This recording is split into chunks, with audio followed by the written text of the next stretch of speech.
Hello, everybody. I am Nico Sanguinetti. I'm the curator of collections and exhibits at the Juneau-Douglas City Museum. And I would like to start today's presentation by sharing my screen. I'm going to play my pre-recorded presentation. And then afterwards, I would like to invite everyone to ask questions and have a little bit of discussion about not only this particular project, but about museum exhibit development and planning as a whole. So this presentation is going to be Echoes of War, the Power of Voice in Museum Design.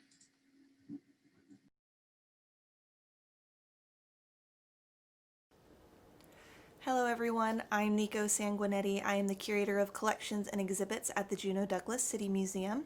I would like to acknowledge that we are on Tlingit Ani, the ancestral homeland of the Akwan and Takuquan, and we pay our respects to their elders past, present, and emerging. Today I will be presenting the power of voice in a museum exhibit by looking at the Juneau-Douglas City Museum exhibit, Echoes of War, Unangax Internment during World War II. Museums haven't always had the best reputation for working with others. Colonial practices are arguably the #1 reason why many museum collections exist in the first place. However, in the last few years, there's been a large push in the international museum community to decolonize museums. While the actual definition of decolonizing is still open for debate, the main goal is to expand the perspective, viewpoints, and authorities beyond the dominant culture group, which is generally white European colonizers. Given how much information was actually lost during the colonization process, one can argue that no one can fully decolonize a museum.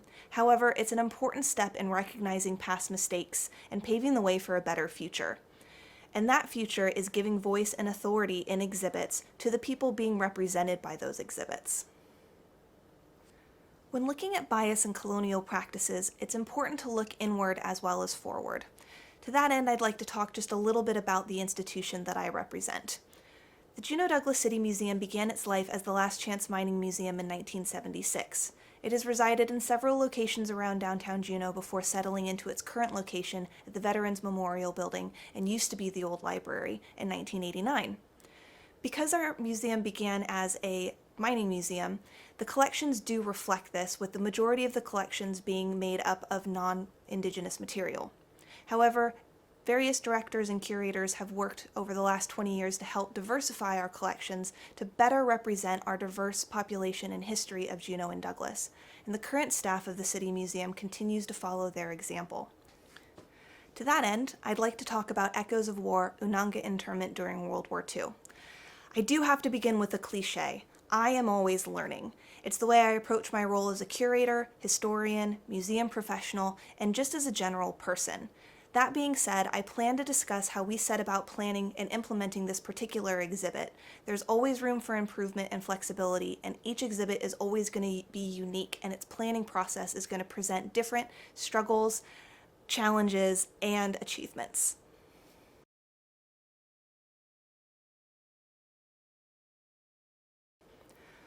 Our exhibit is about the internment camps at Funter Bay on Admiralty Island during World War II. Japanese forces invaded the Aleutian islands of Attu and Kiska in June of 1942. Within weeks, all Alaska Native residents of the Aleutian and Pribilovian Islands were forcibly evacuated from their homes and sent to 5 internment camps in southeast Alaska. For those on the Pribilovian Islands of St. Paul and St. George, that meant the unannounced arrival of the United States Army transport ship Delaroff. They were given several hours to pack 1 suitcase or 1 bag apiece before they were loaded onto the ship and set sail. They didn't know where they were going or for how long. Even the military personnel on board didn't know their specific destination until they were already at sea. They were transported to Funter Bay on the west side of Admiralty Island, about 30 miles from Juneau. Those from St. Paul were housed at a defunct cannery, and those from St. George were housed at a defunct mine site on the opposite side of the bay. Food was scarce, water sources were unsanitary, and conditions were generally poor. As a result, disease ran rampant, and about 10% of the population died, which was in fact higher than the nearby German prisoner of war camp at Excursion Inlet. Because the Pribilovian Unangan were evacuated in June of 1942, they were not able to complete the annual seal harvest. Therefore, the federal government lost about $1 million in expected revenue. Therefore, in the summer of 1943, the men from both camps were ordered to return back to the islands, technically still an active war zone, to complete the annual seal harvest. They were told if they did not do so, they would never be allowed to return back to the islands, even at the end of the war. When they did go, they were paid. However, they were paid about 1/3 to 1/4 of what they would be able to make in Juneau at the time, which was in turn about 1/3 to 1/4 of what a white person was making at the time. At the end of the summer, they then were returned back to Funter Bay and continued to live there through the winter until the next year. The Pribilovian Unangan were finally allowed to return home in 1944. However, upon their return, all they found were destroyed and looted homes and churches. Although there were no active military engagements on either St. Paul or St. George, their homes had been used to house military personnel, and the same military personnel had used their homes for target practice and taken anything of value or of use out of their homes. As a result, those of St. Paul and St. George would spend years rebuilding not only their homes but their lives.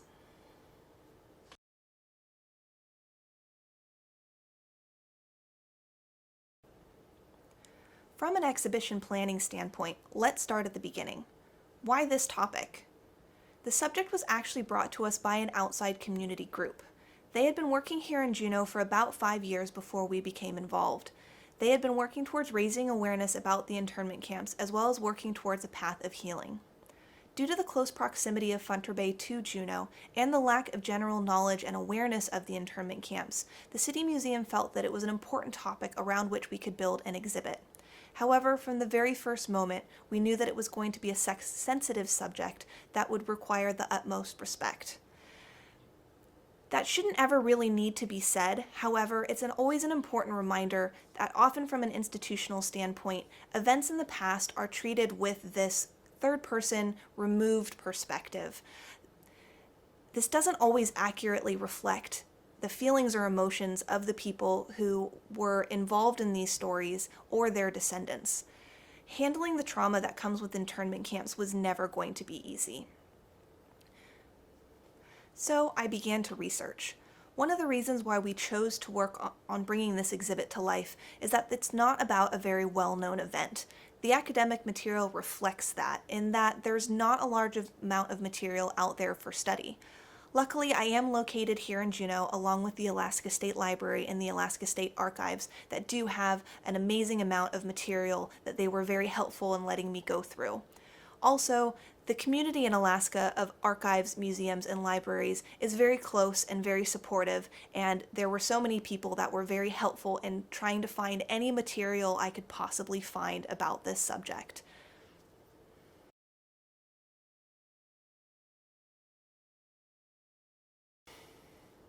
As I was in the process of reading everything I could find, I began to reach out to as many groups as possible that might feel some ownership over this history. That meant tribal governments, Alaska Native corporations, fishing associations, regional associations, local government, heritage organizations, museum professionals that worked in museums in the Aleutian and Pribilof Islands, federal and state organizations, and private citizens whose families had been affected by the internment camps. Part of this process was just being honest and asking others who else I might think to include and to invite. I'm not Alaska Native, and I do not live near the Pribilof Islands. I was not familiar with which groups might exist or who might be interested in being involved.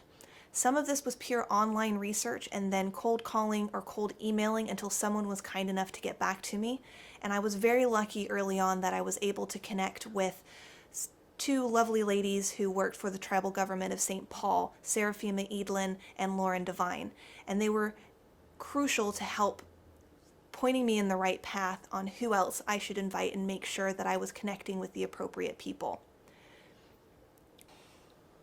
So this created a larger working group with multiple objectives. First of all is the museum exhibit.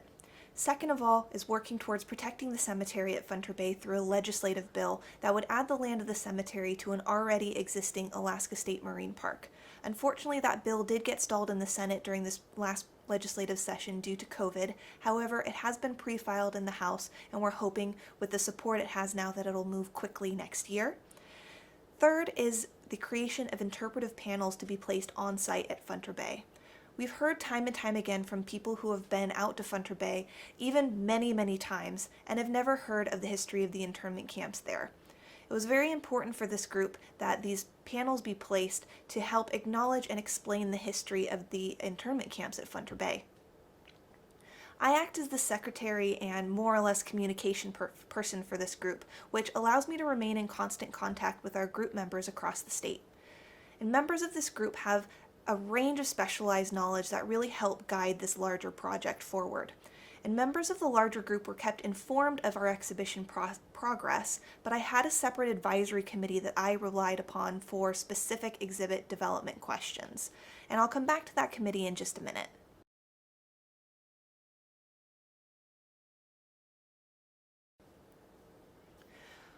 Once we had a larger working group established, we needed a focus and a path. And what I mean by that is that this originally Juneau-based group had developed objectives, and had done before I came on board. These goals had never been officially presented to the groups or governments that represented the Pribilovian Unangan who had been interned. Through the two tribal governments of St. Paul and St. George, these projects were officially approved. However, specifically with regards to the exhibit and the on-site panels, there was a lot of questions about who would be writing this material. It was very important for me that anything that was written was specifically approved by those on island. Many people living on St. Paul and St. George today are family members of those who were evacuated and interned at Funter Bay. That trauma is still felt by those living there, and it was very important that anything that was written was approved by these family members.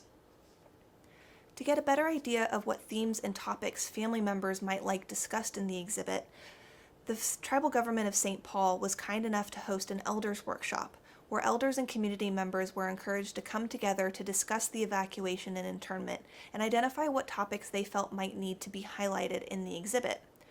I put together some themes and topics that I thought might be good drivers for the exhibit based on my research, and they were gracious enough to weigh in on those as well as add some of their own. It was also an amazing experience just to listen to people talk about the evacuation and internment and their family members' memories of the event. And I was lucky enough to be able to call into the meeting and listen to the discussion. The themes that were identified by the elders at this workshop would become the base for my entire exhibit design. The group also nominated 3 elders to act as an advisory committee to this group and to speak for the elders at large throughout the exhibit development process. This elected group of elders was also able to come down to Juneau to meet with the working group, as well as the various subcommittees that have been working on these 3 objectives. For the museum exhibit, this was an opportunity to show them the space that I was working with and walk them through exactly what I was thinking for the exhibit. It was also another great opportunity to build connections between these elders and me and establish trust and reflect that what I was trying to put together for the exhibit was based on what they themselves had talked about in their workshops and in the various meetings since then. I was able to see if I was on the right track, and they were able to ensure that everything that was being planned was along the lines of what they wanted.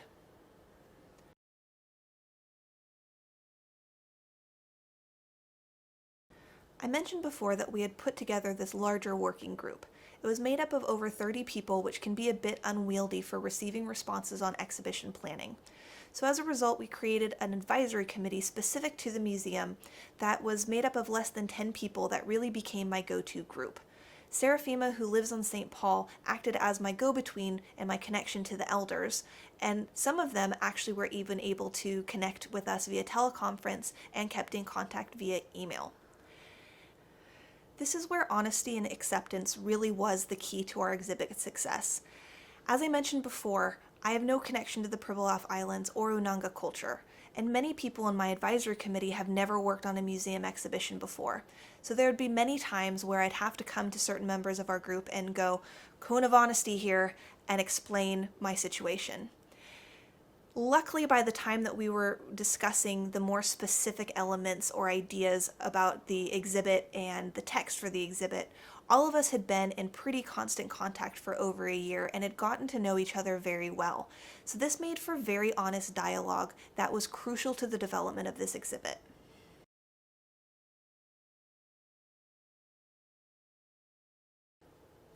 When it came time to develop our actual exhibit design, I drew on what had been said at the original Elders Workshop, as well as everything that they had said since then.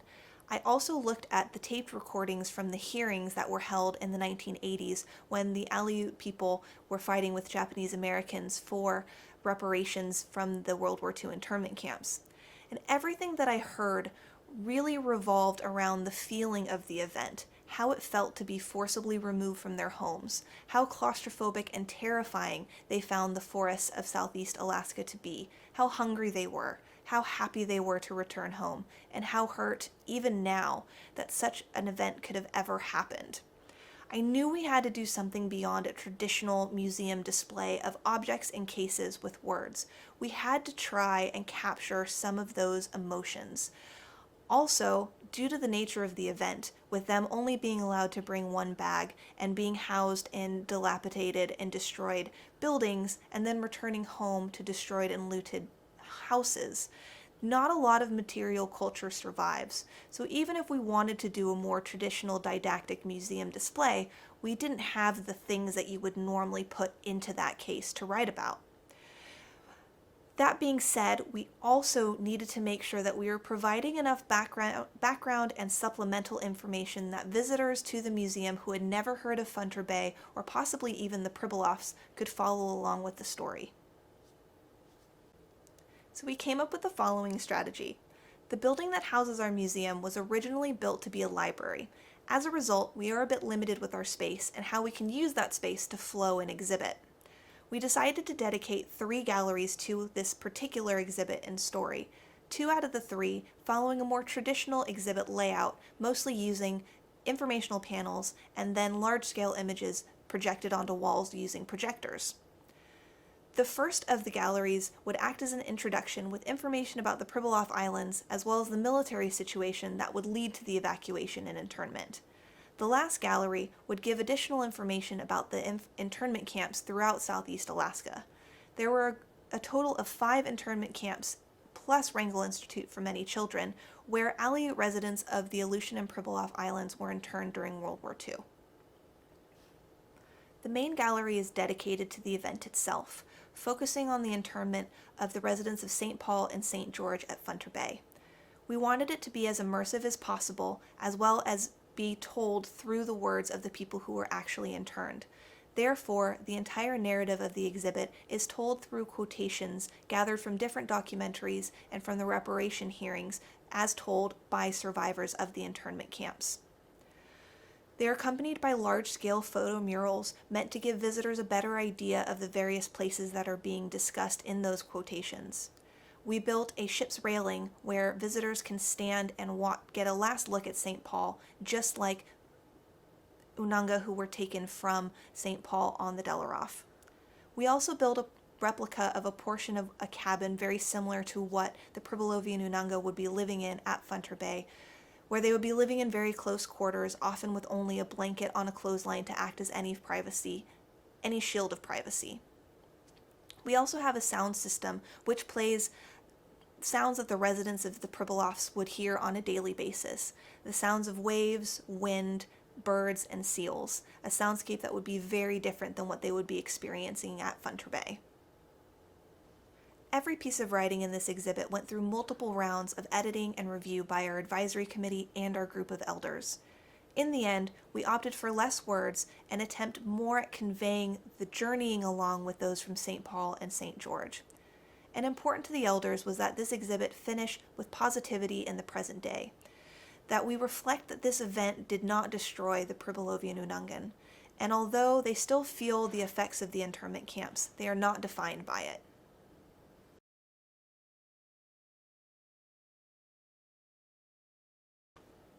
I'd also like to talk a little bit about the different challenges that we faced using this group-based model to plan our exhibit.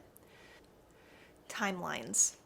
Not everyone works at the same speed or on the same schedule. Museum timelines are notoriously strict. We plan exhibits years in advance, and there's often so many moving parts that it is essential that we stick to a pre-approved timeline. This led to a lot of give and take with our particular group. Transparency and honesty were the words that I really tried to live by. That meant keeping everyone involved up to date with my hard deadlines, what I was working with, sometimes needing to augment them for specific group members to make sure that the pieces that I was looking for were turned in on time, and sometimes needing to work around something if I wasn't able to get it in the timeline I needed. A good example of this is that I was hoping to get a large amount of family photographs from people on island related to those who had been interned at Funter Bay. Unfortunately, even though we put out a call 6 to 8 months ahead of my hard due date for going to print, I wasn't able to get any. However, since the exhibit has opened, I've been sent a number of amazing photographs that are a huge boon to the exhibit. And instead of just excluding them, they are now part of our slideshow that plays in our introduction gallery. Working with people across the state. This is an amazing benefit, but it also causes a lot of complications, especially with our particular group. We've got a number of group members that live in some remote locations where internet and phone service can be pretty spotty. And with a large number of our working group teleconferencing in, any kind of lack of service could easily mean missed meetings. This usually resulted in a number of follow-up phone calls as well as small group Zoom meetings. However, as the secretary and de facto communications person for our group, I was the one that got to organize all of those meetings, so additional scheduling, somewhat annoying. However, it did mean that I got to speak one-on-one with a large number of our group members and got to know them at a much deeper, more personal level. And this led to much better communication and much more honest conversations, which I think led to a much stronger exhibit. Working with people who are not museum professionals.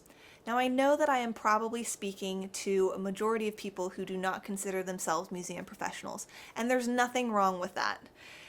However, for a lot of us in the field, we've gotten very comfortable with a particular routine, a particular timeline, a particular style of writing, researching, which results in a particular voice showing up in our exhibits.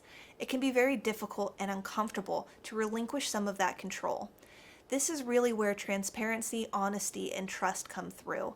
I had to learn, appreciate, and accept what story they wanted to tell and how they wanted it told. They had to learn, appreciate, and accept that there are certain institutional, physical, and monetary constraints that we had to work within on my end. But this led to a lot of interesting discussions and creative problem solving that ended up making the exhibit a lot better. The best example of this clash comes in the form of the inclusion of information. A gallery only has so much wall space. On top of that, a general visitor only has so many words that they will read in any given exhibit. With a story like this from Funter Bay, we were faced with the stark challenge of trying to fit everything into a small space. This meant a lot of back and forth with our advisory group about what we would include and how we would include it. Again, a lot of that very creative problem solving and what was the root of what they wanted passed on to the visitors and how we can say that in the shortest amount of words. Often, instead of having a large description, perhaps a particular quote or a particular photograph would better illustrate what we were trying to say instead of making the visitors read it on a large informational panel. And again, I do think this led to a much stronger exhibit because we were able to present a more rounded story in a way that's more digestible to people because they don't have to read nearly as much. Acceptance. When you relinquish some of that control and you're trying to fit a narrative that's not of your creation into a preset structure like an exhibit planning schedule, you have to accept that it's going to take time and you're often not going to get it right. You have to be willing to go back to the drawing board and to try to truly listen to what the others want. However, when you're able to harness that voice, the exhibit is so much stronger and so much more personal than anything you could have created from a third-person removed academic perspective. And it makes for a very personal process in which you really have to accept each other's strengths and weaknesses, knowledge, ignorance, and bias. And it is a difficult process when it's something that you're not used to doing on a regular basis. However, practice makes perfect. And I will admit to have had my moments of frustration, moments of happiness. I've definitely cried during this process. I'm sure many museum professionals will admit to that at some point in the planning process. However, in general, this exhibit is so much stronger because of the voice that we were able to put into it, and that was really the voice of the people from St. Paul and St. George. And they really have ownership and authority over the story that's being told. And as the curator, accepting and relinquishing that control is often a struggle, but acting mainly as the vessel and the space to share this story has been so rewarding, and I really do think that it is one of the strongest exhibits we've managed to create together.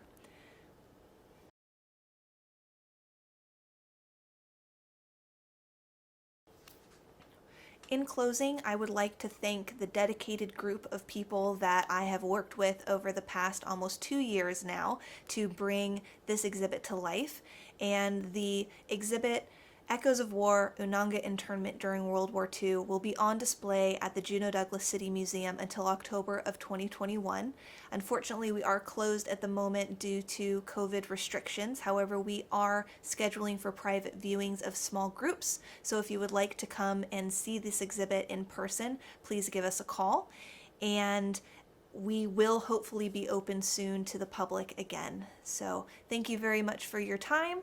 And again, I'm Nico Sanguinetti, the Curator of Collections and Exhibits at the Juneau-Douglas City Museum.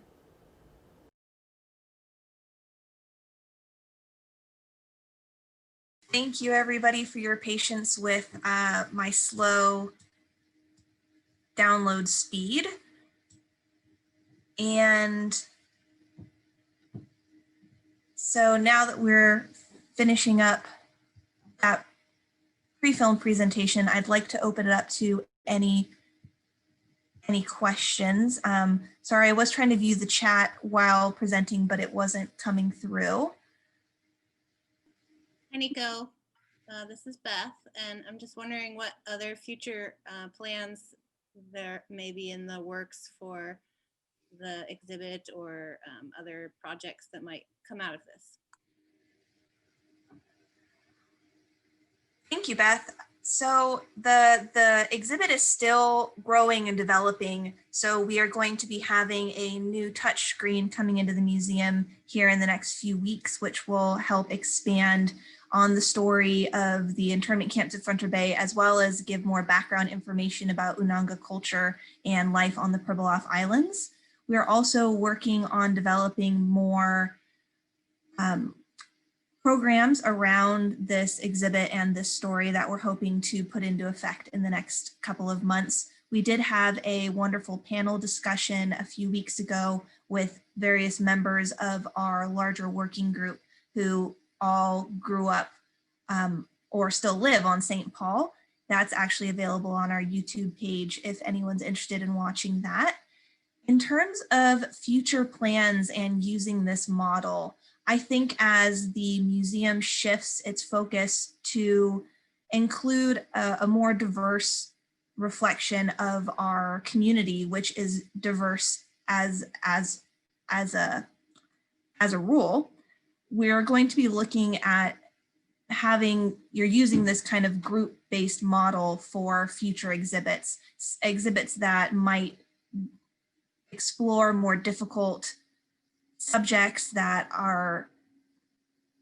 can be traumatic to those who might be involved. We want to make sure that any stories that we tell here at the museum are also being told with the voice of people who are involved or connected to those stories as well. We want to make sure that even though we come from, like I said, that kind of third person removed academic standpoint, we want to make sure that we are giving voice to the people who are related to these stories, and to make sure that we are working in partnership, not necessarily as an outside viewer, which I think traditionally museums often thought was the appropriate way to act. And I think as we move more towards decolonizing, and whatever definition wants to be projected through that word, I see it more and more as partnerships and conversations and working more with our community than necessarily presenting an outside story done not in conjunction with the people who are represented in that story. So I have a question from Jennifer, as she says, thank you very much for your nice words, but asking how long the planning process was. And the process for us was about 1.5 years, which is a bit shorter than often we want in the museum world. Museum exhibits are generally planned 2 to 3 years in advance to make sure that we give enough time for that give and take, like I mentioned, because there always are going to be those unexpected roadblocks that pop up, and we want to make sure that we're not here at the last minute wanting to present something and then coming up with a very reasonable reason to stop, but because we're held to those institutional timelines, not being able to do it. So for us, it was a bit of a shorter timeline than we would normally do, but a lot of that had to do with the fact that both our director and I came on board just slightly before we were approached by this outside group. I had literally been the curator for about a week before they reached out to us, and we had, because of this transition, a little bit more flexibility with the schedule in the next couple of years. And our first opening was summer of 2020, and we thought that should be enough time, let's try. So for us, it was about 1.5 years. All of 2019, half of 2020, we opened the first weekend of June, originally planned to open the first weekend of May, but COVID-19 pushed things a little bit. So about 1.5 years for us. Jennifer also asked, what was the most unexpected thing that you learned in this process? I think the most unexpected was the kindness, I think, from the people that we were working with. I think there's a little bit of a fear sometimes from an institutional perspective when you are trying to tell a story like this with so many conversations happening, not only on a local scale, but on a global scale about whose voice is being presented, how is that story being told. And when you're conscious of that and you want to make sure that you are doing things in quote unquote the right way, there's a lot of room for error. And like I mentioned, we're definitely not aware often of the biases that we hold, regardless of how much we don't want to have them. So I think that I went into this project initially thinking it would be very similar to a traditional exhibit, learned very quickly that wasn't going to be the case, thought that's great, and then realized that I don't know a lot about this culture that I was trying to write about, and I didn't know these people, and they lived so far away from me, so it was very difficult. I couldn't just take them to coffee or try and get to know them because they live so far away. And to be met with the kindness and the acceptance of this group of people who could very easily have been very upset with me for trying to tell a story that's not mine or trying to be perceived as pushing my agenda on them, and just the acceptance and commitment to working as a team and as a partnership, I think was surprising to me. I think I expected more difficulties when in fact all of the elders that I work with have been nothing but supportive and helpful, even when they're presenting something that I had never considered or was going completely against what I had thought or presented. Everything was done with the idea that we're moving towards this or moving through this together to create something together. And that made it feel like a very supportive environment and made me want to obviously continue and to work even harder to make sure that I was able to give them what they wanted and to express the ideas and the emotions that they wanted expressed. I think that for me was, it may sound cliche, but that was the acceptance and kindness was probably the most unexpected. Just looking to see if anyone else has any other questions for me while we're here. Hi, Nico. It's Crawford. Can you give us a sort of general feel of the feedback from the people from St. Paul and St. George about the exhibition, and whether that journey you were trying to portray really sort of came across in the way that they wanted it to? Sure. Thank you for your question. From every feedback we've gotten so far, both for those who have come into the museum and those from afar, has been really positive. Unfortunately, we had planned for the elders group from St. Paul, as well as a larger group, to come down for this summer, especially for the opening, as well as to place the panels out at Funter Bay. But unfortunately, COVID-19 kind of put a halt on that. They weren't able to leave for their safety. So most of them have not been able to visit the museum to see the exhibit in person. However, we've tried as much as we can to send as much of the exhibit to them as we can through videos, through photographs, through programming. So from what they've seen and what they've read, they've given us very positive feedback, stating that it's reflected what they had thought of, and in a way that maybe wasn't what they saw in their mind's eye, but they really enjoyed how it turned out.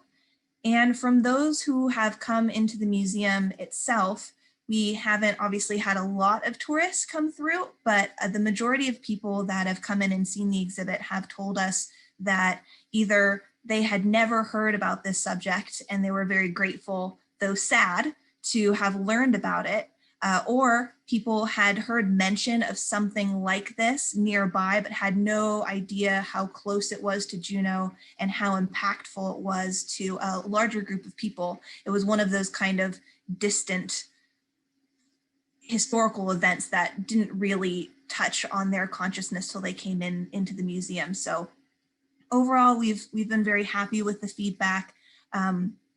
We have brought a few people to tears, which is not normally something that you are happy with, but it has seemed to really move people while they've been here, which was really what we were aiming for, especially when we realized that we weren't going to be able to do a traditional display, which as a curator, automatically you have that moment of, okay, what are we going to do instead? And as a small museum, we are quite limited with funds and with space. And so we were really trying to get as creative as we possibly could. And I do have to say, we're very grateful to the State Museum, the Alaska State Museum, for granting us a grant and aid that allowed us to do more of the immersive work that we wouldn't have been able to do without their help. So we are very grateful for that. And I know we're winding down a little bit. I know the next presenter is going to be on here in less than 10 minutes. So before I go, I would just very much like to thank everyone for tuning in to this particular presentation. I think museum behind the scenes is something that is often glorified or idealized in films and in books. And so much of it is just a lot of hard work by a lot of dedicated people. And I know that I'm the one person presenting at this particular session, but I must note that this was the work of a lot of people, not only those on our advisory committee, but the staff here at the City Museum. They were very helpful with just about everything I needed when I needed it, not only for academic research or for institutional help, but also on a personal level, and for the support was very, very necessary and helpful. And to the group at large, this exhibit is so much a result of a community, not only here in Juneau, but across the state. It's a real accomplishment of a large group of people coming together for a single goal, people with very different backgrounds, very different specialities, different knowledge, different biases. And I do think it is a huge accomplishment that this group of people was able to come together and really work towards something as interesting and as different as this was. So a lot of appreciation to all of them as well. I know not all of them are here on this session, but it was a great group effort and a wonderful learning opportunity. And for anyone who has any interest in anything museum related, I am always available via email. My email is on our city museum website. And I'm also happy to answer questions after the fact if something comes to you later on. We also host internships for students, and that's something we're working on developing a little bit more as we move forward with this process as well. So hopefully there will be more opportunities for students if they're interested in doing something related to the museum field or in history, academics, even things like building, exhibit design. We always joke with a couple of people that I work with that most people don't realize that there is a speciality of building exhibit displays. And so you don't necessarily need to be a history fanatic to intern with us. If you're interested in anything related to community engagement, to our public history, just about anything can tie into the City Museum, because we do really work to be a representation for Juneau and Douglas. So if that's something anyone is interested in, feel free to reach out to us.